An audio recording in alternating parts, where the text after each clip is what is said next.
wanted to begin with this work because this is the place where I began with Sue Fuller, string composition number 128 in the collection of the Tate, where I was a postdoctoral fellow funded by the Terra Foundation, and my job was to kind of do in-depth research on works in the collection.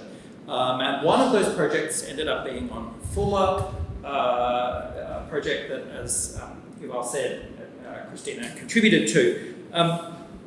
So in the process of proposing this work to the museum as an object worthy of in-depth research, I faced a little bit of opposition, I think it's fair to say. And I remember really vividly kind of begging a colleague to let me do this thing.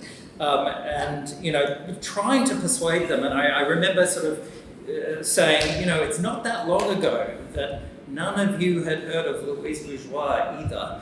And please let me do this in-depth research into this artist, because I have a real hunch that there are stories here to be told. And so I'm really, I'm very proud actually to have played a small part in helping to spur further research and rediscovery of her work, and I'm really happy to be part of a conversation today that I think is kind of part of that ongoing effort. So Tate acquired this work at the same moment that Fuller's another string composition was on display at the Museum of Modern Art in the Responsive Eye, the very famous exhibition of op art. And you know, this is one of very many instances where Fuller's work is like really front and center in the histories of geometrical abstraction in the United States. And there's a lot that can be said about Fuller's position in, often sort of idiosyncratic position in the histories of high modernist abstraction. And there's lots of ways that, you know, one can emphasize her contributions to that history. We could think about her training under, you know, taking classes with Hans Hofmann, taking classes with Joseph Albers. We could think about her being in Munich to see the Degenerate Art exhibition in 1937, kind of an amazing thing to happen. About, you know, we could consider the impact of her seeing the Garbo Pevsner show at MoMA in 48.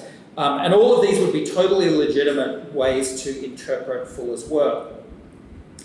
Today, as this setup kind of makes it a little predictable what I'm about to do, I want to kind of think about a whole other set of influences, in a sense, on Fuller's work, her engagement with kinds of material culture beyond modern art, and the kind of technical skills, but also the material histories of those kind of practices. And these are skills that I think for Fuller were at least as important to her as her place in the history of modern art. And I think it's really essential to understanding her practice to recognize the kind of mingling of these sources, high modernist and, you know, everyday or popular, in her practice. And so that's really going to be the focus of my comments today. So let's begin properly with one of the most famous images of Fuller herself, an image that you're going to see a bunch of times today, of her sitting in a profile for Life magazine in 1949, an image that, like so many artists of her generation, you know, really kind of sealed her mainstream fame and the kind of arrival of her practice in American culture. And I really love this image just because the way this object is suspended and kind of angled into the space, I think, brilliantly visualizes her play between 2 and 3 dimensions that is really essential to the works, but also the way in which this kind of line of twine or string on the floor, you know, shows this kind of transformation of this very ordinary material into this kind of like swooping, high-tech, spectacular geometries that would become her trademark. There's many ways to think through the origins of Fuller's string compositions in the culture at large, but one aspect that we could start with is her stint in the early 1940s working in commercial design after she graduated from Columbia University Teachers College. She first worked for the industrial designer Donald Desky, who is best known for his kind of Art Deco interiors of Radio City Music Hall, but was also by this period a kind of very established graphic designer and logo designer for many large corporations. After that, Fuller was hired by the window designer Sue Williams, who ran a large display studio who did work for clients including Macy's and Gimbels and Lord & Taylor, and also marketed products like the one I show on screen here. This is a sculptured background made from expandable honeycomb paper. Williams's work was regularly featured in this period in the journal display world, and I show you another window display from around the same time in this publication, not because I have any evidence at all that Fuller saw this, but simply to suggest how there's a kind of common thread, if you like, to her own transformations of ordinary materials that happens in her artwork that's already kind of suggested by the field of window display.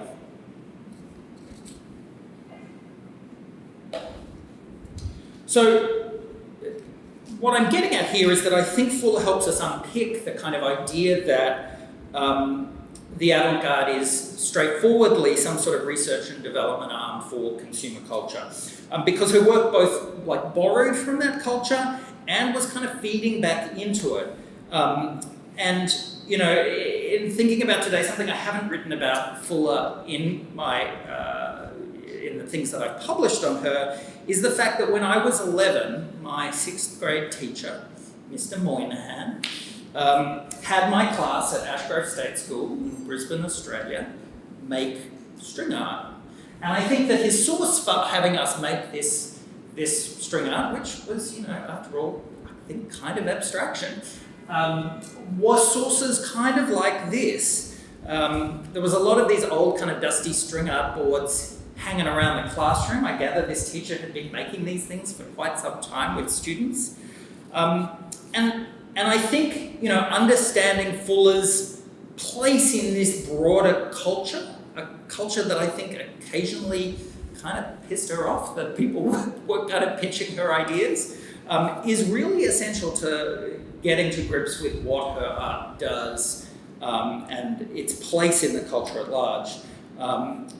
For me, that really expansive interaction between high modernism and this kind of field of hobby arts is, I think, really fascinating and complicated and kind of multi-directional in a way that it doesn't make sense, to my mind, to think straightforwardly about who came first or what influenced what. It's kind of messy terrain where lots of things are influencing everything else. Okay, so on screen I show you one of the first sources that sent me down this kind of path of thinking. When Tate Gallery sent Fuller a request for information about the work that they had purchased, Sue sent them in return a poem.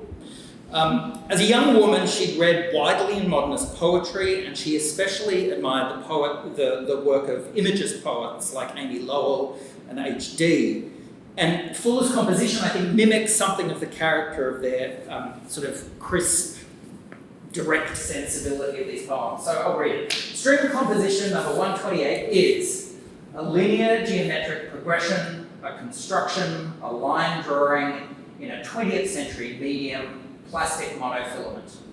As old as the human race, a drawing in string, a cat's cradle.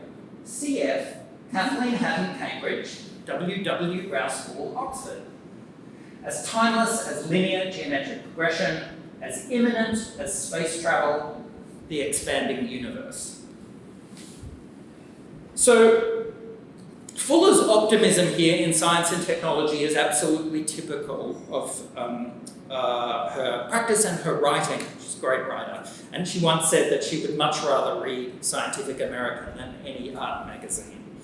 But I want to focus first on the two names to which she suggests we direct our attention in connection to the ancient origins of her art. and that is Kathleen Haddon and W.W. Rouse Ball, who were the leading scholars in the rather obscure and small, I would say, academic field of string figures, the practice of making images and playing games with a single loop of string. Fuller's familiarity with their research confirms her engagement with these kind of historical traditions that were, until the end of the 19th century, I gather, basically the most widely played children's game in the world. Haddon was the daughter of a British anthropologist, and her study of string figures really focuses on the presence of variations of the cat's cradle game around the world and its capacity to form as a kind of source of, as a means of cross-cultural communication. For his part, Rouse Ball, he was an Oxford mathematician and also an amateur magician, and some of this interest comes out in his focus in the book, which is very interested in the kind of performative aspects of manipulating string and the kind of manual dexterity that it involves, also the storytelling possibilities of like moving string around to create stories, almost like kind of cinematic in its properties of moving it. And so what I want to suggest here is that Fuller's kind of effort to say to the curators at Tate, hey, if you want to understand my work, you're going to have to see the writings of Haddon and Rouse Ball, gives us a sense of the seriousness with which her own intellectual engagements with the material that had become so central to her were pursued. So she, as you can imagine, therefore, repeatedly referenced the cat's cradle tradition as a way to understand her art. As you can see here in this publicity shot from the Pittsburgh Post-Gazette, for example, where she is playing the game to promote a 1955 exhibition. And these were ideas that she elaborated in some detail in this 1954 article in Craft Horizons, where she illustrates her works alongside a variety of traditional cat's cradle designs. And I think what fascinates me about these sources is the ways in which they Fuller invites her viewers to think about her abstractions as having this kind of similar, if perhaps abstracted, communicative or storytelling potential embedded in their form. Another book that Fuller names among her influences was this, the monumental Ashley Book of Knots.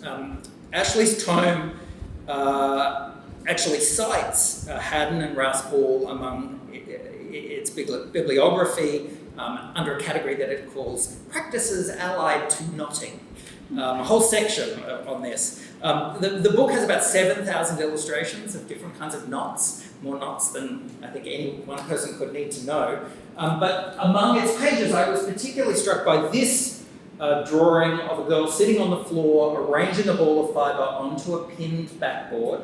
I think perhaps a technique like macrame or maybe bobbin lace. Maybe my lace making skills are not sufficient to pin that down. But I think it's really interesting the way this kind of recalls the profile photograph that I showed you in life. And also, the way the clipping on the right again suggests this kind of transition from the floor to the wall that was so essential to the kind of processes of making that these compositions involve. So I had no idea when I started working on Fuller that I would end up calling Pittsburgh home. Fuller is from Pittsburgh, and let alone that I would end up living in the East End where she grew up. And so lots of the places that she hung out as a young woman are, around the corner from me. I know where her childhood house was. Her parents lived in an apartment building that many of my faculty colleagues live in. So this kind of strange collision of my life with hers has been delightful. One of the facts about Fuller's parents that's often pointed out is that her father was a bridge designer, and I had often imagined that this meant he designed very elegant suspension bridges. This would be perfect for Fuller. In fact, they're kind of reinforced concrete and not very glamorous at all. But what I have on screen here is, I believe, Sue Fuller's first publicly published work of art, perhaps, in The American Girl, the Girl Scouts magazine, published in the May 1927 issue. Fuller was in the Girl Scouts and later remembered the great occasion of having this drawing reproduced. The reason I think her participation in the Girl Scouts is kind of interesting is that there's a way in which many of her early works kind of emphasize a sort of collective sociability, often of women making textiles, that I think is kind of striking. And like many other Pittsburgh-born artists, Fuller, like Warhol for instance, took weekend classes at the Carnegie Museum and then ended up as a student at Carnegie Tech. But I think that there's a way in which this experience in the Girl Scouts really appeals to me insofar as it suggests her kind of interest in the material and the tactile and the kind of making and doing that I think is really essential to her practice, and the possibilities for those practices to be involved in a kind of collective social endeavour as well. So Fuller's explorations in the meanings of materials with which she worked do extend also beyond string. In 1955, for example, she spent 6 months studying calligraphy in Japan, and upon her return published an essay about that experience, detailing the inks and the brushes and the papers that she encountered there, and also the kind of various social functions of the art form that she learnt from living in Japan for a period, its modes of display as a screen or a scroll, for instance. Another material exploration that Fuller had embarked upon in the 1950s was to try to learn glassmaking. So in 1951, she goes to the Stourbridge School of Arts and Crafts near Birmingham in the UK and spends a semester taking classes there. From what I've worked out, I think she probably trained under the school's long-time glass instructor, Charles Stanier, and I show a roughly contemporary work by him on screen from the V&A collection. And then after she finished at Stourbridge, she seems to have gone to Milan for a shorter period and spent some time in the workshop of Vanini Co, a firm that by then very famous for their Latticino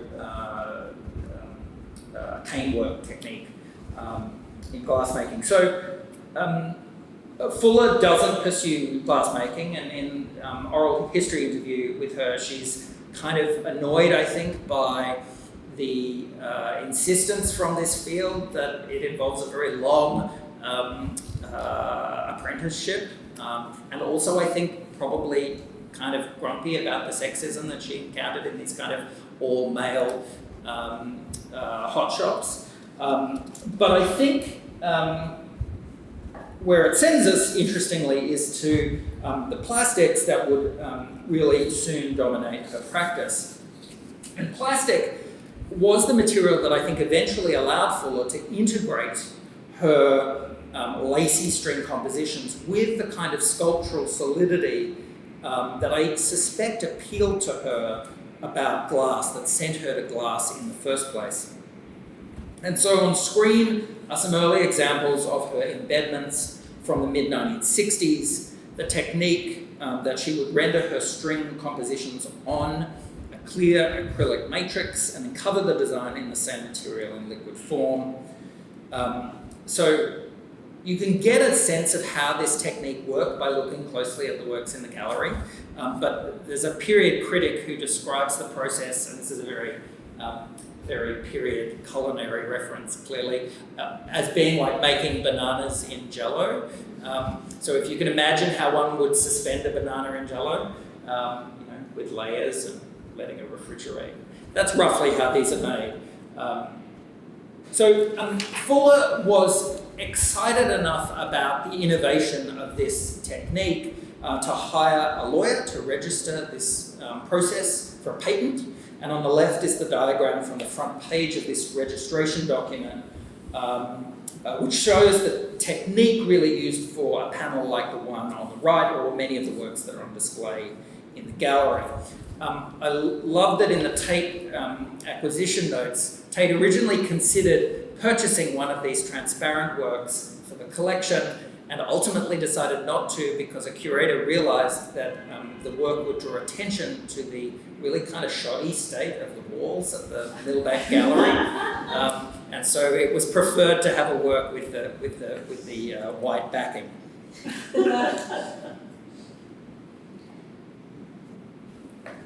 As you can imagine, as you can gather from my move to Pittsburgh, Fuller is an artist that kind of hovers around and pops up in unexpected ways in my other research. And I, was recently working on a paper on Henry Moore, and this photograph of Henry Moore work in the office of the CBS executive and art collector Frank Stanton. And I noticed that on the desk there, between the very large Moore and Franz Klein works in this executive suite was a little Fuller cube. One of very few objects on this very elegant executive suite desk. Displayed here, as I think it was meant to be, kind of like a glass paperweight, remade maybe for the geometries of mid-century modernism that surrounded it in this Florence Knoll interior. And I think the sense that Fuller occupies this kind of liminal position between art and decoration is important, and one that I do not think should be mistaken for diminishing the seriousness or importance of the practice at all. And it's a status that I think she shared with many of the other artists that were represented by her dealer, Bertha Schaefer, and indeed Schaefer herself, whose work as a gallerist coexisted with her work in furniture design and interior design. So ending here would be one place to end, which is to put Fuller where she belongs, between some high modernist masters on 54th Street, no less. But I think there's something about Fuller's practice that is messier and more interesting than this. She's an artist that requires us to recognise her commitments to modernist abstraction.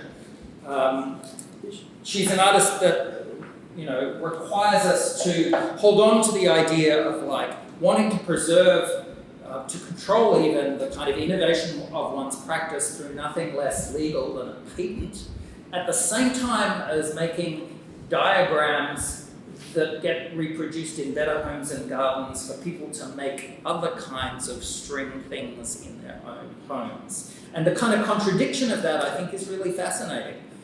So this is an understanding of Fuller whose commitment to modernism, is absolutely premised on the kind of conventional understandings of avant-garde innovation that coexisted with an orientation towards the material skills of craft and indeed a kind of intellectual approach to the histories of making, of the material knowledge involved in making.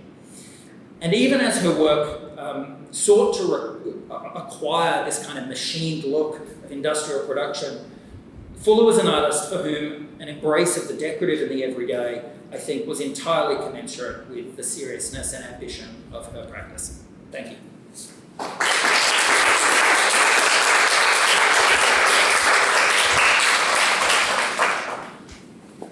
Wow, hello everybody. I feel like I learned a lot from Alex just then because we have obviously worked on Sue Fuller for a long time, and then you throw up this picture that she published when she was in the Girl Scouts. I'm like, what?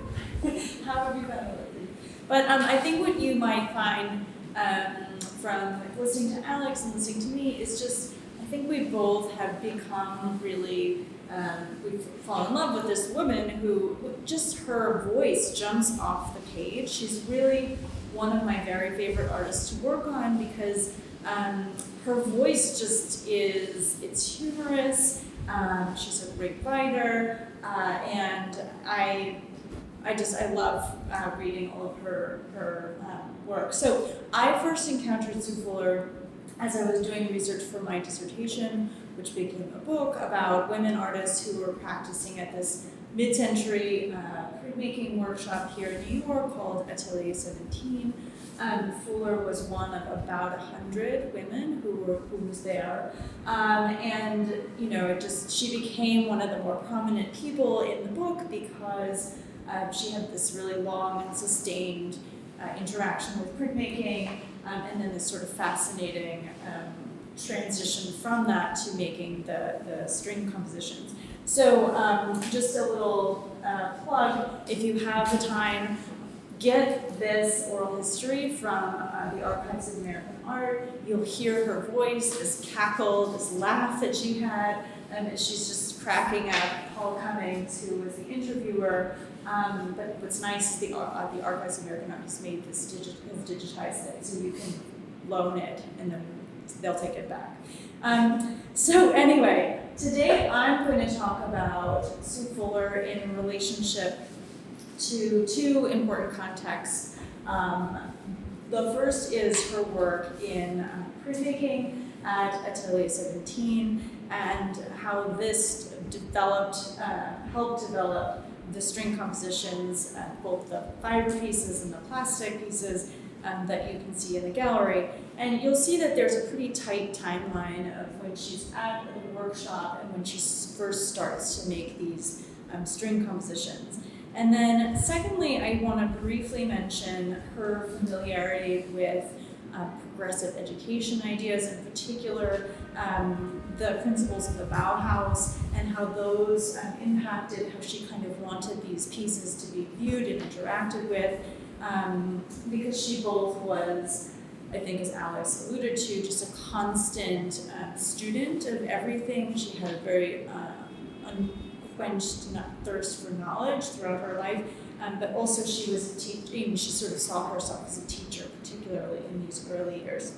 So not knowing anybody's familiarity with Hayter and Atelier 17, I just want to briefly give an introduction to what this space was. In 1926, this British gentleman moved to Paris, where he began taking art lessons,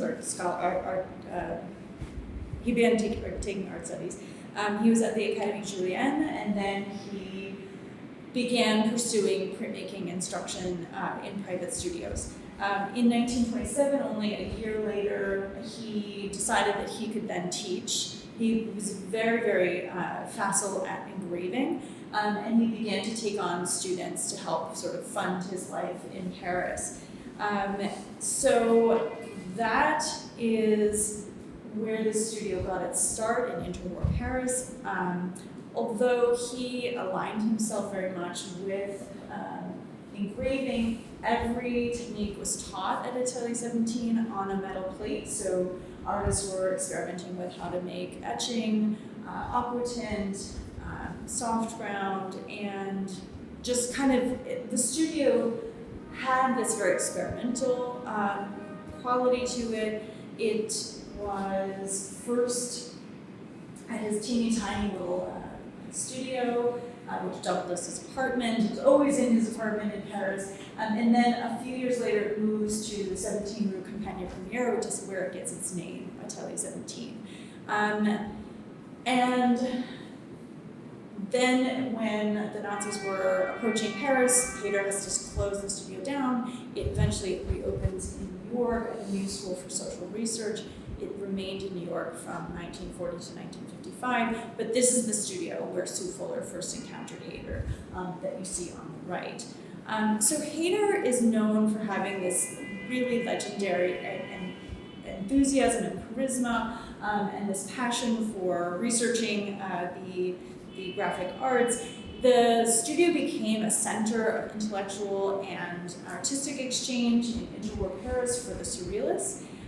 The roster is quite impressive if you take a look at it. And then when it moves to New York, it becomes this place of sociality where all these exiled artists who come to the United States because of the war are then interacting with these young American artists. So everybody will say Jackson Pollock was there, and Mark Rothko, and Robert Motherwell, and indeed they were, and they were making prints alongside Juan Miro, who's coming in and having his prints printed, or Andre Masson. So really this confluence of the European avant-garde and the young Americans who are then going to create a new form of abstraction and modernism. So there were, in total, maybe 300 or 400 who were here active in New York, and then in total, the studio goes back to New York, or goes back to Paris, where another 600 artists worked. So it intersects with so many artists, and Sue Fuller just happens to be one of them, and she has this really wonderful story that unfolded as a result. So Atelier 17 has a lot of legacies, and I just want to selfishly plug that I've just started a new organization to celebrate its centennial in 2027. The point of this all is to emphasize that it wasn't just printmaking that people were doing at the studio, it was so much more. It had this generative impact. People were making sculptures and prints simultaneously, and this influence was, impacting how their work was coming together. And so I encourage you to look at the roster and think about, who was there. So anyway, let's move on to more Sue Fuller. So Sue Fuller arrives at Atelier 17 in the fall of 1943. As Alex mentioned, she'd already had a little bit of background in art studies. She had been at Carnegie Tech for her undergraduate work, and then she had just finished her master's coursework at Teachers College at Columbia University. And this is where she kind of first dabbled in printmaking. She credited printmaking teacher Arthur Young at Teachers College with having given her just a very robust background in printmaking techniques. And from that, she was able to build on that and sort of experiment further in printmaking. So almost immediately after she arrives at Atelier 17, she begins to research a specific technique called soft ground etching. And she wanted to kind of have a better understanding of how textures could be used in soft ground etching. So on the left, you see what is traditional etching. It's a metal plate that's been coated with a protective resist that is hard. It's sometimes called hard ground etching, but more often it's just called etching. You use a needle tool to scratch away at the plate, and then from there that gets dipped into an acid bath. And anywhere where you've scratched the plate, the copper will kind of bubble and be removed by the acid. In soft ground, that wax, that coating of resist that you put over is still tacky. It's will, if you touch it with your hand or with fabric or with a botanical material, it's going to pull back some of that brown resist. And so then that gets put into the acid bath and you get that patterning on the metal plate. So the way that Stanley Hayter taught soft ground etching was that it was useful for supporting line, that it was useful for tone, for texture within the structures of the sort of main graphic element that you put on the plate. And Sue Fuller really wanted to think way more expansively about it and not stick to the program. So her prints from Atelier 17 fall into two categories. The first you can see here are images made from pre-made pieces of textile that she would cut or stretch and then form into the shapes of mostly animals or of people. And so this work on the left is one of her best known prints. It was a prize-winning print, but it's pretty quintessential of this first type. She had inherited, her mother died in 1943, and she inherited a whole bunch of things, projects that her mother had been working on. In fact, she even brought back like old sheets that she donated to the studio for people to use as rags to wipe down their plates. But you can see she cut the collar, this lace collar. She created the body of the hen, but then she added all these extra engraved lines for the feet, the rest of the plumage, the beak, and all of that. But she kept all of these. This is going to be important. She kept all of these collage pieces as teaching aids. Then the second kind, which sort of lost my place here, but the second kind we'll see in a minute are these abstractions. So throughout her career, Fuller would painstakingly delve into a topic that she was very interested in. And she would publish these wonderfully loquacious articles about her research. And in 1948, she became a recipient of a Guggenheim grant. It was the first of 3 prestigious grants that she would earn within a 4-year period. And during this grant period, she used her award to research the soft ground etchings of Mary Cassatt. And she published this article in 1950 in the Magazine of Art about Mary Cassatt's use of soft ground etching. And as articulated here, Fuller believed that Cassatt's designs for these soft ground etchings were far from kind of vacuous or feminine or anything like that.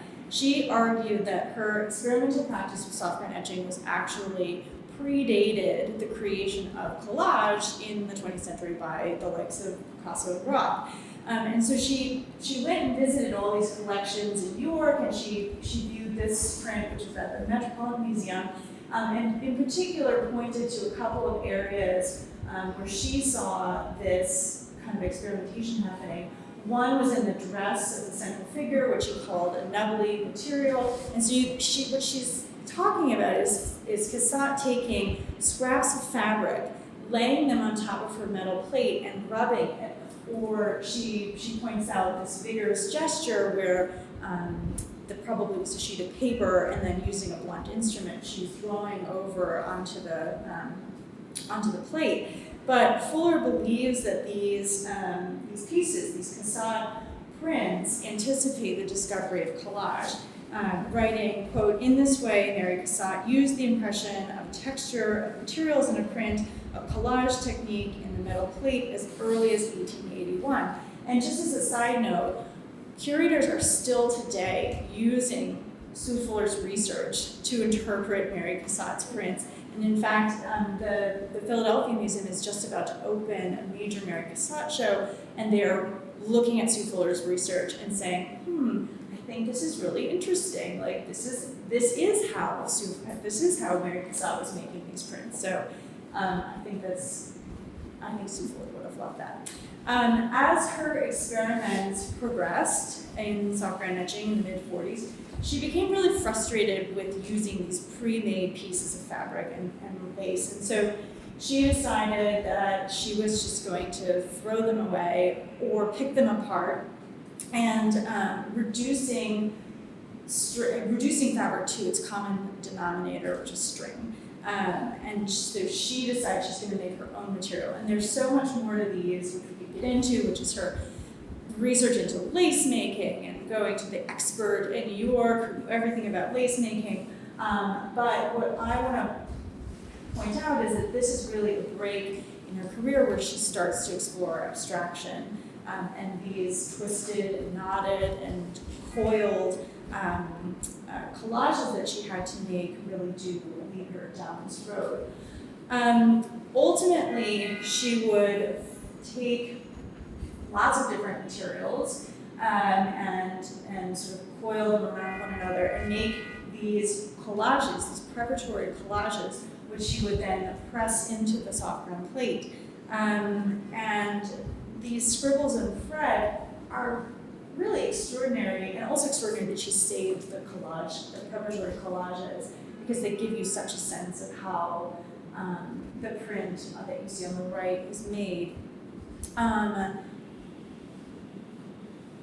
So these doodles and threads, string composition, which you call them, led to her exploring the possibilities of fiber beyond printmaking. So, just to show you some more beautiful works, she would, Alice didn't even get into this, but she started with wood frames, she ended up with metal frames, then towards the end of her career she was doing site-specific installations, so really did consume such a big part of her career. But going back to the prints, when she first started exhibiting these works, It was within a year of having had her Guggenheim Fellowship. She exhibited at the Bertha Schaefer Gallery in a duo show with Peter Busa, and the gallery's press release states that the string compositions Fuller conceived two-dimensionally as collage. So this early categorization of the work as collage flows very naturally from this context of the collages she was making for the metal plate at Atelier 17. And fascinatingly, Fuller retrospectively identified these soft ground etchings as early string compositions. So there is this like really, it's going forwards, it's going backwards. You know, she's retroactively thinking about her work in this, reflecting on it in this way. And I think hindsight makes it really easy to see this connection between the preparatory collages for Sailor's Dream and work like this, string composition number 12. And I think, you know, you can see she's playing with the tension lines, and she's looping this string, this heavier string through, or the mat board that she's slit in through the lines. And they're not traditional collages because there's no glue, but you know, she is thinking about the stacking of things and you know how they all interact with one another. Unfortunately, no one else saw them as collages, and so she dropped this pretty quickly. And so that to me leaves this important question of like, how did she want people to view these works and interact with them? I mean, because it was a sustained thing that she did for 30 years. How did she want people to look at them? So I want to just quickly suggest the importance of her background as in art education, both as a student and an instructor, and her appreciation for Bauhaus-inspired principles, light, material, and craft. And I don't have a lot more time, so I just want to briefly express some of the fundamentals of this, and then I encourage you to look at the beautiful catalog that Luxembourg Co published 2 years ago. So on paper, Fuller didn't have a direct connection with the Bauhaus. She didn't go to the Bauhaus, she didn't study at the reconstitution of the Bauhaus in the United States, she wasn't at Black Mountain or at the new Bauhaus in Chicago, but she really revered Joseph and Annie Albers and tried very hard to connect with them in various ways over their time once they moved to the United States. So her first opportunity to interact with them came when she was an art educator at MoMA in the late 1940s. And her boss at MoMA, Victor D'Amico, was a very important progressive educator, got Joseph Albers to teach a one-day seminar at MoMA for MoMA instructors. And so that was like her, you know, come to Jesus moment, where she got to like see Joseph Albers. And she taught for many years at MoMA and used these principles in her teaching with veterans and high school students. And the results of her sort of philosophy of her pedagogy came out in this exhibition called Experiments in Mobile Design, which was with high school students, and it was put into the museum's Young People's Gallery.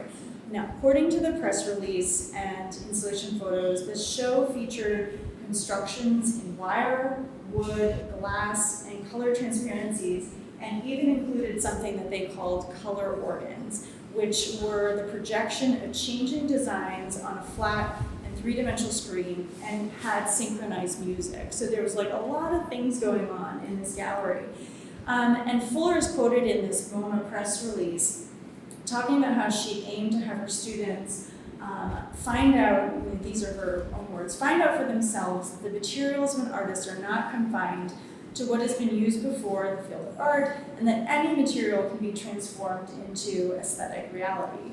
So following these Bauhaus principles of exploring these novel properties of materials, Sue Fuller emphasized that elements such as form and line and color cannot be considered singly, but are so interrelated that they must be felt and used simultaneously in full. That frequently in materials this is her speaking, we are using, the materials that we are using have unexplored qualities that go above and beyond what we see on surfaces. So she encouraged active participation in this show. There were buttons that you would press. There were peepholes that you were supposed to look into. And actually, if we just go back, this picture that I keep showing is a picture of her in that frame that you see in the Young People's Gallery. And some of the work that has been superimposed on the outside are works by her students. So she is embodying how you're supposed to go through the gallery by like peeking her head out. So just as she advocated for her students' work, Fuller was quite adamant that her string compositions were open to the interpretation of individual viewers. Though she herself saw these string compositions in her own way as evoking the symbols of culture, of her culture, which she thought were very scientific: radar, atomic and research, and aeronautics, and bridges, tension structures. She insisted that these things were not to be represented literally. Instead, she wanted to evoke these in engineering and scientific principles, balance of suspension, motion, and tension, and to use light and transparency to convey a feeling of limitlessness. And in this way, she explained that the string compositions would generate, quote, a new form of expression and a new poetry of infinity. So for this reason, she kind of refrained throughout her career of giving titles to anything, I think. I mean, they're all numbered, so that it leaves them open to interpretation.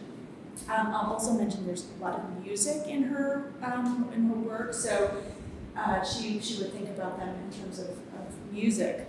But despite her motivations, Fuller struggled to find receptive audiences and mid-century art critics who would embrace this capacious view of the string compositions. And I think, Alex, you captured that really well. Of like, where do these things sit? Did they sit in high modernism? Did they sit in craft studies? Where did they go? Are they fiber art? It's hard. So as initially envisioned and executed, these things were glazed on both sides, and here's this picture from life again, where you see it's suspended in a space and you're meant to walk around it like you were meant to walk around the Young People's Gallery and interact with these objects. And this comes from, a Bauhausian way of interacting with objects. But it was very frustrating because she couldn't get everybody on board with this idea. And she talks in, I think, the oral history about an episode at the Whitney Museum, apologies for anybody who's here from Whitney, but where the curator at a group show wouldn't let her put her piece in the center of a gallery without it being on the wall. Because to that curator, this was a painting or something that had to go onto a wall. So she kind of gave up on this and then started putting colored backings, as you'll see in many of these works. And so she then reframed them kind of as paintings. So during her lifetime and still today, as I mentioned, these objects are very hard to categorize. It's an elusive thing that she's created, and nothing really seems to stick on them. But exhibiting her string compositions, I think, today provides an opportunity to think about them in that way of sort of being able to walk around them and interact with them. They're not static, they're not objects to be regarded on the wall, but they're kind of prisms that are bending light that we're meant to see through, looking up at them, looking down at them, looking sideways. And I think that she would have really loved the idea of people with a 21st century sensibility looking at these 20th century objects and thinking about them in their own way. And to me, I think I was writing about them again during COVID, and I'm like, oh my God, this is like disease, getting spread throughout, or computer networks, or any number of things. I think she would have really loved that capaciousness of these objects to hold so many different meanings. So, thank you. I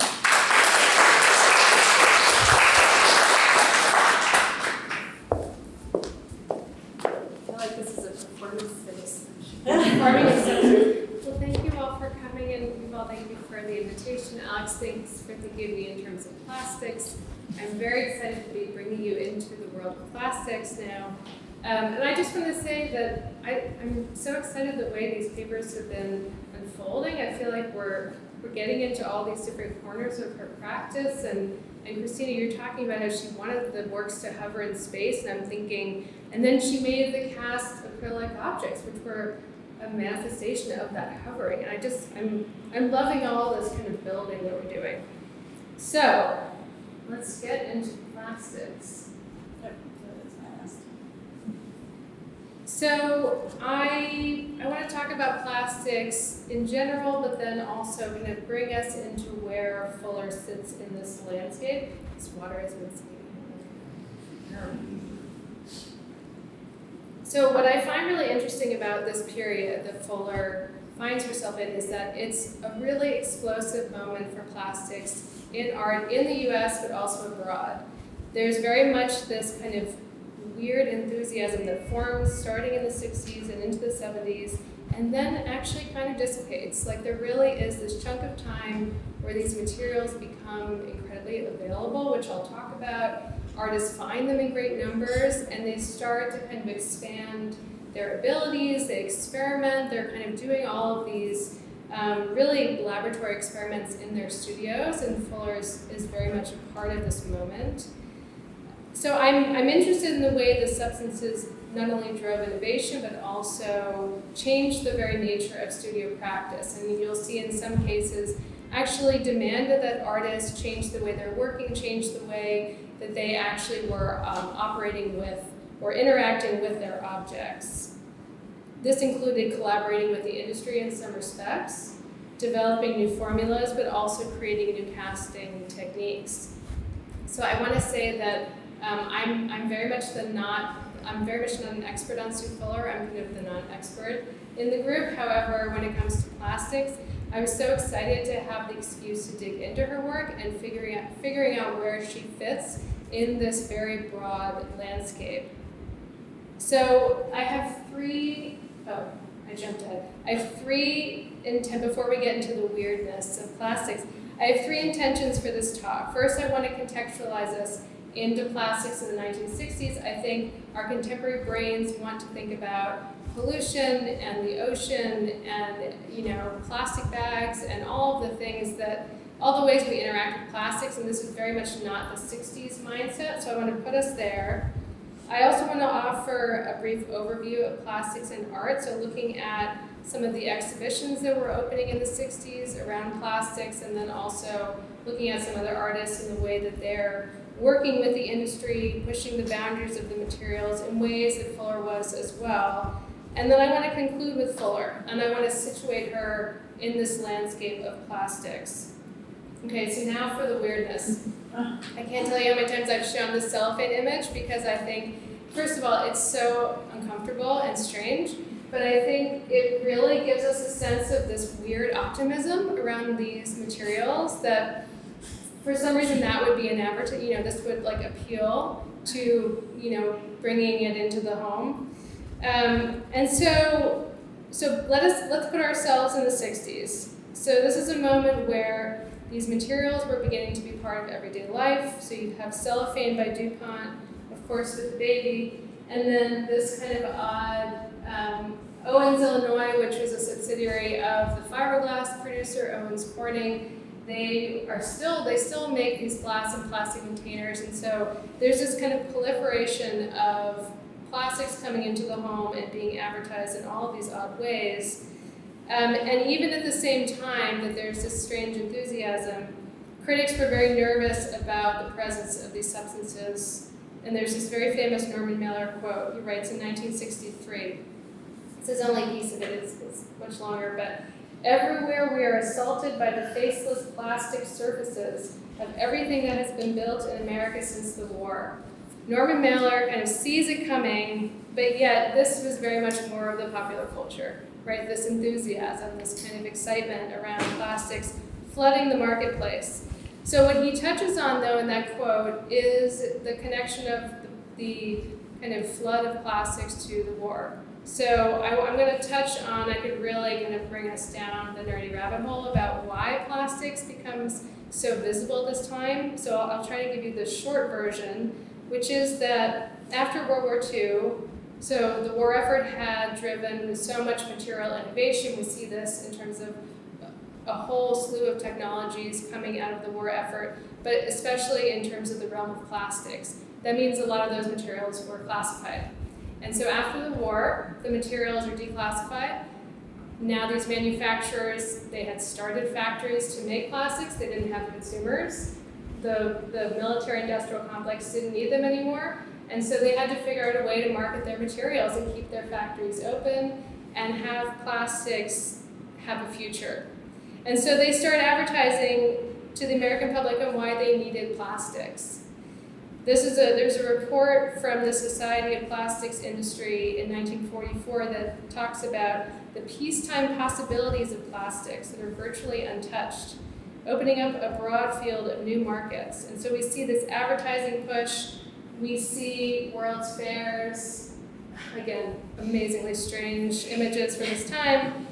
World's Fairs were very much a part of this push, and so this is from the 64-65 New York World's Fair, where DuPont puts on, this is such a good story, but the short of it is, they put on a full musical production with a Broadway producer called The Wonderful World of Chemistry, featuring the Happy Plastics family.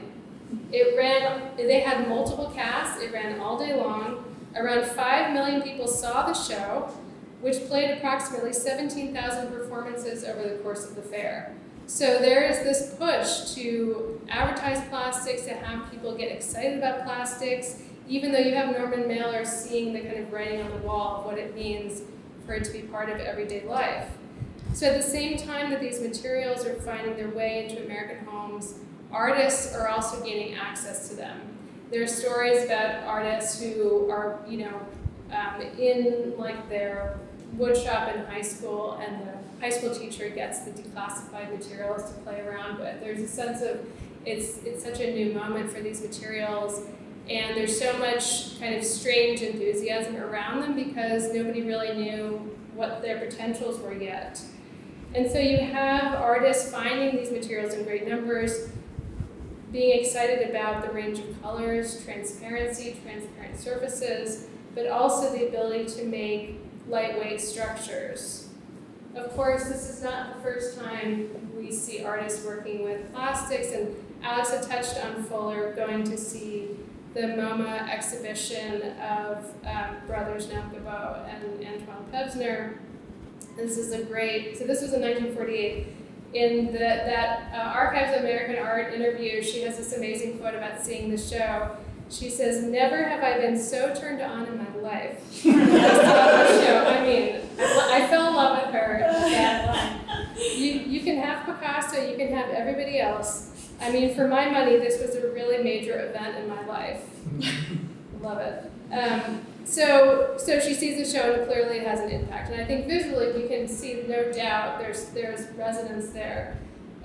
What I think is interesting about this moment of plastics, because these are works that the artists started making these works in the 20s, but they're using earlier plastics, cellulose nitrate, cellulose acetate. By the 30s, they start playing with acrylic a little bit. They're also getting materials kind of right out of the industry a few years after they're being developed. But the landscape is not as vast as when Fuller is working in plastics. It's this very small corner, materials that we don't see being used for very long, and so I feel like it's in a way a very different moment on the timeline for plastics, but still for her very important. I mean, they're working in plastics, thinking about how to free their forms from the weight of sculpture, so thinking about transparency and lightness, but then also representing a modern age. But the landscape, and then I just can't help but show more because they're so beautiful. I mean, celluloid being such a tricky material to work with and not sustainable at all. And so again, I think this is this almost, I think of a slightly more precious moment of plastics that they're working in, because they're so new, some of them are so tricky and not long lasting.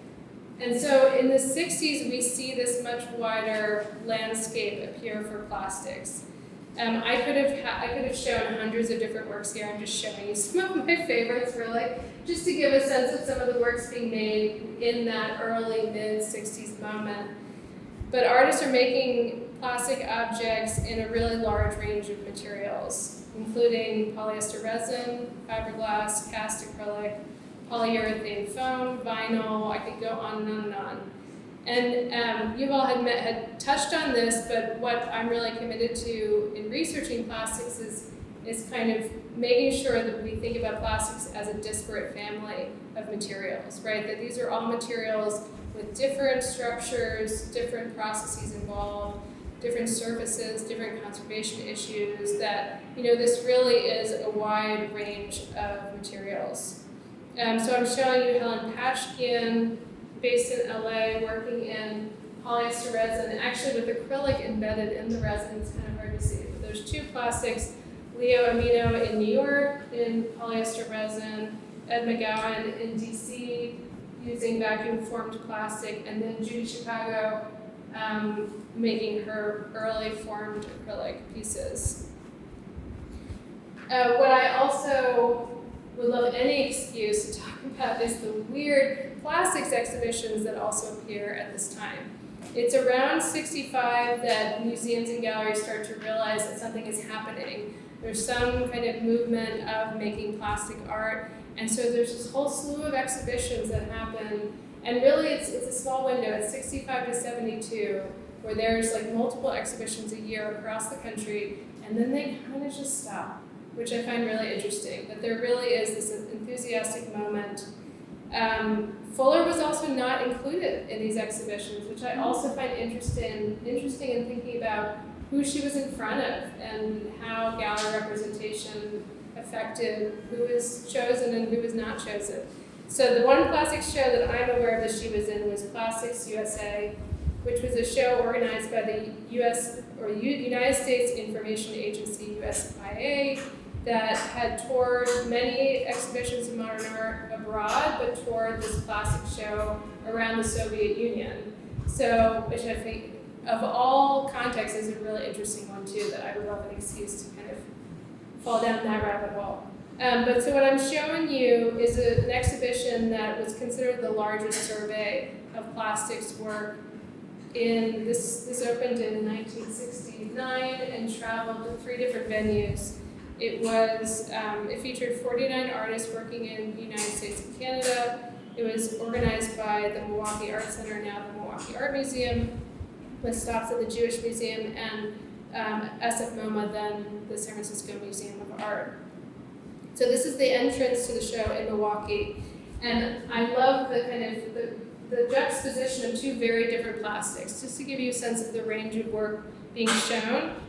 The work that people were walking through was actually the entrance. This was an installation called Cylinder Room by New York artist Susan Lewis Williams. And it consisted of this narrow maze of these kind of oblong orbs that were stacked like bricks. It's kind of hard to see that they're actually strung along the wall, so there's not actually structure to them. But it was kind of like moving through this, being kind of immersed in plastics and entering in the exhibition from that starting point. But then across from that installation was Dwayne Valentine's. This is Untitled Concave Circle from 1969, this piece right here. Dwayne being one of the more prominent Los Angeles artists working in plastics, who I'll talk about more in a bit. But this being the opposite of like an inflatable temporary structure. This is a 3,500 pound sculpture, 6 feet in diameter and 2 feet thick. So if we're thinking about how different the abilities of plastics were at this time, I feel like this is a great representation because of that contrast between this massive weight of the sculpture and the lightness of Williams' environment. And then I'll just show you a few other images from the installation. What was kind of a quirky feature of this exhibition was that a lot of these works were either transparent or kind of cloudy white. I think there was this attempt to show kind of like a raw, naked plastics, which of course is a total misnomer because there's still pigment even if it's white, but there's this like very neutral, strange neutral palette. And maybe it was like trying to modernize it a little bit. There was very much a choice being made in the uniformity of what was chosen. But some of the works I'll just mention. This is Ted Beeler, is a Canadian artist, made this fiberglass. I think of it like rolling hills of like an alien landscape or something, kind of sci-fi. But it's a fiberglass sculpture on the floor, and then this is Eva Hesse's Right After, which was soon after acquired by Milwaukee.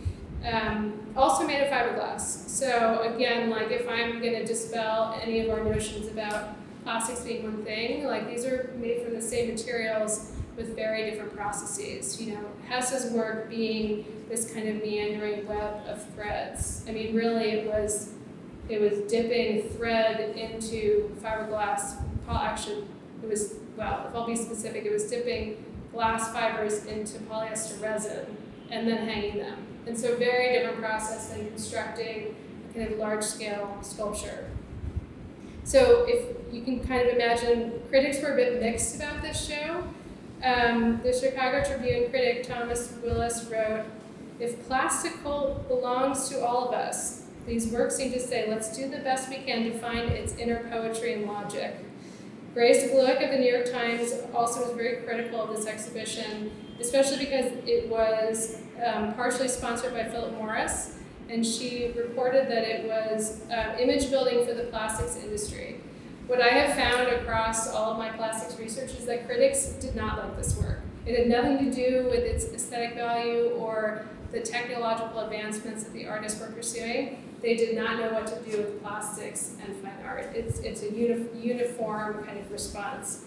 Another exhibition, again, I love any excuse to show these strange images, but another exhibition that opened the same year was Plastics and New Art at the ICA at University of Pennsylvania. And I think you'll notice right away, this is a much more colorful survey. So what I'm showing is kind of three different views of the main space of the exhibition, where you have the Donald Judd on the top left image with his sculpture made of plexiglass fitted around a stainless steel core. I'm pretty sure this is the piece that's at the Art Institute of Chicago.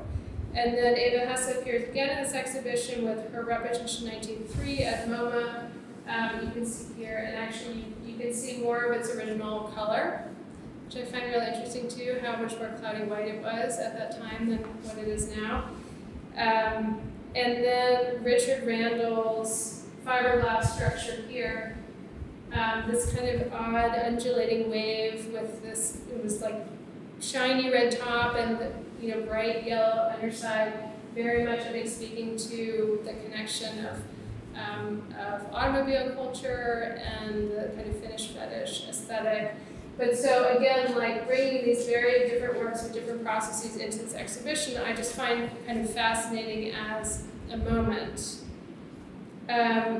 So, as I said, critics continue to kind of grapple with these exhibitions. For another exhibition in San Francisco, one critic said, "The new pioneer of plastic craft has invaded a domain. They loved mixing plasta with something. Plastical, plastic craft. The artist is actually experimenting and in some cases innovating techniques and potentially useful modifications not hitherto explored in commercial applications." The one very positive document that I find written about this time is actually in the trade publication Modern Plastics, who were very excited to see that artists were working in plastics and really saw the value in them experimenting. And I'll talk about in a minute that a lot of these works led to advancements in the materials. And so the editor of Modern Plastics writes that our work was fast becoming the most exciting expression of our times. Where is the plastics industry in this revolution? Why hasn't it used plastics to similarly blast through the limitations of shape? And on and on and on. There's this really interesting dynamic of art critics do not like this work, and the plastics industry is very excited about it. And so in my own research, I gave you the quotes. Well, there's my fancy, yeah. But you get a sense, I just find it so interesting that there is this juxtaposition of like what publications are actually doing to the conversation, right? and who's being exposed to those words. I mean, modern plastics was not being read outside of the industry. And so this is exposure of artists working these materials. And so I just want to touch on a few artists who were really stretching the abilities of their materials in ways that I think resonate with how we can talk about Fuller. Frederick Eversley, for instance, found his approach to casting plastics drawing from his background as an aerospace engineer. Living in Los Angeles, he had worked for Wiley Laboratories, testing equipment for the NASA missions at the height of the space race before he turned to art making. And his approach to casting plastics was very much informed by his engineering background. In 1967, he left his position to become a full-time artist and developed a method of casting through motion, so centrifugal casting of polyester resin. And I'll just show a few more images of his work. These are really tricky images or works to photograph because they involve interaction, or they are very much these remarkable visual objects, and so they always appear very flat in images. And so he found a way of casting through motion, really spinning liquid plastic in molds in order to create these parabolic shapes, or what he called lenses, to have these remarkable visual abilities. And I'm just showing you, just to give you a sense of the range, that he would make these layered lenses as well as monochromatic lenses. And then staying in kind of that Los Angeles world, we have Dwayne Valentine, whose work we briefly saw in The Entrance of a Plastic Presence, who also had a significant role in kind of expanding the way we think about cast plastic and plastics production. He had initially moved out to LA from Colorado in 1965 to teach plastics, which I always find so terrific. He was teaching plastics at UCLA. Within a few years, he had adapted his own formula for polyester resin to make what you see are these really large cast sculptures. They came in large walls, slim columns, and freestanding discs. And then after some collaborations with the industry, he actually developed a product for mass casting called Valentine Mass Cast Resin number 1317. I'm just showing you, this is one of the brochures for this material. With this material, Valentine could create objects in single pours of up to 10,000 pounds. So just to contextualize what that means for the industry, before Valentine comes up with this formula, you could only cast 50 pounds at a time. Making this kind of plastic involves adding a catalyst, which gets very hot, it heats up, and will actually light on fire if it's too hot. And so casting more than 50 pounds was really dangerous. So he develops a formula, he can cast up to 10,000 pounds. So it's a really interesting moment of collision, right, of an artist having a certain ambition in his work and then finding a way to work with the industry to break it open. And what this does is it turns his studio into a laboratory where, you have these great images of him and his assistants wearing all the hazmat equipment and having to be incredibly careful about not only pouring works like this. So I think this large wall, or maybe it's this one, but this is the mold. So you see they're actually pouring the resin into the mold here. It really transforms the nature of his studio. And then just showing you, this is his solo exhibition at Pasadena Art Museum in 1970. I think it gives you a sense of the visuals of this kind of thickly cast plastic and really what it did to the space and to the visitors around them. Another artist that I was thinking about in this idea of how artists were expanding their materials is Bruce Beasley, who I haven't spent that much time on, but I'm always kind of intrigued by because he was making cast solid acrylic objects. So this is now we're getting closer to Fuller in terms of working in acrylic. But acrylic was not a material that could be cast on such a large scale, and he actually developed a special kind of pressure chamber in order to cast on this scale. He had initially reached out to DuPont in 1968 to help actually on this commission in Sacramento, But I guess DuPont said, no thanks, but we'll give you samples and you can kind of figure it out yourself. And so he did. And he was able to make this work, which weighs 13,000 pounds. So, I give us the weight to kind of give us a sense of scale, right? Because if we think about plastics coming into the home and coming into everyday life at this time, a public coming into exhibitions and seeing these large-scale plastic forms kind of really messes with their understanding of what plastics can do. And I think it would have been much more shocking for a public at that time to be encountering these objects. Beasley's work on this sculpture also led to a collaboration with the US Navy, which I find interesting, to develop the windows for deep sea exploration. So I'm just always fascinated by these intersections because, again, it's artists who have a certain goal who are pushing the material and are finding a way to kind of expand what's possible. So that gets me to Fuller. And I'm showing you again her patent. And I think Fuller's no different, really. And I'm just a few thoughts about where I would kind of place her in this landscape. First of all, she joined the Society of Plastic Engineers, which I just love.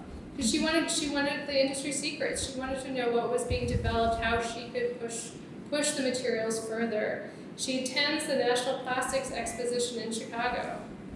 And then in 1965, she submits her patent to the U.S. Patent Office. So the patent was entitled Technique for Producing Strong Composition. I'm not sure why, but it wasn't approved until 1969. I don't know if that was a paperwork thing, but it took a while. But in that period, she submits this patent, and she outlines a process for making her plastic embedments, in which she wrapped colored string around a flat piece of acrylic. So for everyone who was looking at the cast plastic works in the gallery, you see that there's a plastic panel that's hovering in cast plastic. And so in this patent, she outlines the process. So with that initial flat piece of acrylic, she wraps the colored string around it, and there are notches along each edge to kind of hold the patterns. Then, and you can actually look, I did like your Jell-O comment, because I see this with other artists too. I think it's very apt for how this stuff is put together. But you get a sense of, this is that thin panel, and then she submerged it in one layer of liquid acrylic, and then put a second layer of liquid acrylic on top, and thereby kind of not only sealing it, but also, in some cases, I think making that central panel invisible. So it looks as if the string itself is just hovering, and she talks about this in the patent. Casting acrylic into sheets is an interesting process on its own, and bear with me while I talk about casting acrylic, because I do think it's relevant. This material carries many corporate names, so you'll see plexiglass is made by Roman Haas, lucite is made by DuPont, Perspex by the Imperial Chemical Industries, and acrylite from the American Cyanide Company, but they're all the same material. These are all just brand names. They're all PMMA or polymethyl methacrylate. But this type of cast acrylic sheet is made by injecting the liquid plastic into a mold of glass. So think of it like you have two sheets of glass and there's space in between, and you're injecting the liquid plastic in between. What I find really fascinating about this is that what you get that comes out of the mold is a material that has the direct impression of glass. And so that slick surface that you have is really just the positive impression of the glass itself. It's almost like the child of the glass mold. And so you have that slick surface, and this is something that she talks about in the patent, which was really fun to read, I have to say. So in the patent she says, the finished solid casting consists of a polymer sheet having two faces, exactly reproducing the surfaces of the glass mold. And so I think, again, we take for granted kind of what the process does to the material, but that connection to glass I think is really important, and especially in thinking about maybe her interest in glass, I think it's really fascinating. And I wanted to show you the detail, but then I forgot. Well, you get a sense a little closer of what it might have looked like in the patent. Another thing that she talks about in the patent is the ability of cast acrylic to conduct light from one edge to the other. And I'll let you ask Yuval to turn on the lights in some of the works afterwards, maybe, and you can see what the light impact is.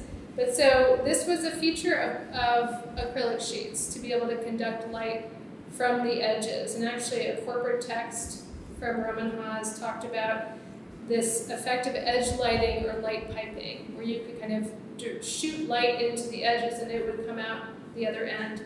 What I'm showing you here is this is a Roman Haas corporate display from the World's Fair in 1939. I could talk about this ad nauseum, but we don't have time, so ask me later if you have questions about it, because it's fascinating. In the middle of in this exhibit display, they installed a work by Alexander Calder, made in plexiglass. And this sculpture was lit from below intentionally because light piped through all of these different components. And so what you see here is lighting underneath, and then it would actually kind of shoot out the edge of the plexiglass. And so this is a quality of that plastic that's very much part of the early kind of promotion and advertising. And she talks about it in the patent. Again, like, I love that she's so aware of these materials and what they're capable of and how she wants to exploit their abilities, really. She says, and actually the work at the Whitney, similar to the works here, also has a light component in them. I have not seen it on, I would love to see it on, but there is a fluorescent light evidently inside this object that actually shoots light out to the edges of the sculpture. So she talks about this process in her patent. She says, because of the light transmitting properties of acrylic material, a source of light may be incorporated within the surrounding frame so that the illumination will then appear to be generated by the strings. So again, it's kind of playing with the abilities of the materials and finding ways to really incorporate them in her compositions. Another aspect of, and here's another one of these works, what I love about this piece too is you can see in the detail of where those notches are in that embedded acrylic plate a little bit more clearly. But another element was also the strings that she was using, where she's working in natural fibers and then early on realizes that plastic threads are more color fast in some cases and also more long lasting. She talks about first encountering them in the 40s, but then doesn't start working with them until the 50s, I believe. But she said, I started working with plastic thread to get rid of the shrinkage or expansion factor, the moisture absorption. But also synthetic thread is available in a really wide range of vibrant colors, and I think we see that definitely in this plastic embedment. I also find it interesting that she uses particular brands of plastic thread and is very intentional about identifying the brands that she's using, including Saran, which is mentioned in both of these earlier string compositions wrapped around a frame. And I actually found, anyone interested can buy a set on Etsy, which is available. This is an antique set of Saran standard colors made by the National Plastics Product Company in Odenton, Maryland. And so, of course, I don't know if this is the exact set that she would have been using, but it is the same product. And I think in terms of thinking of the colors that were available to her, that kind of day glow palette, and what plastic threading allowed her to work with, I think it's an interesting way for us to kind of wrap our heads around her process.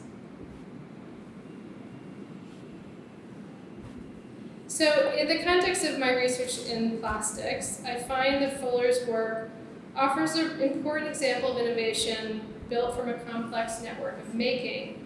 Her sculptures in plastics are meant to engage on an intimate scale and contain layers of experimentation and material interaction that are both invisible, right, but also fully transparent to her viewing audience. And I love that. And this is where I think the idea of her objects floating in space is also interesting that way.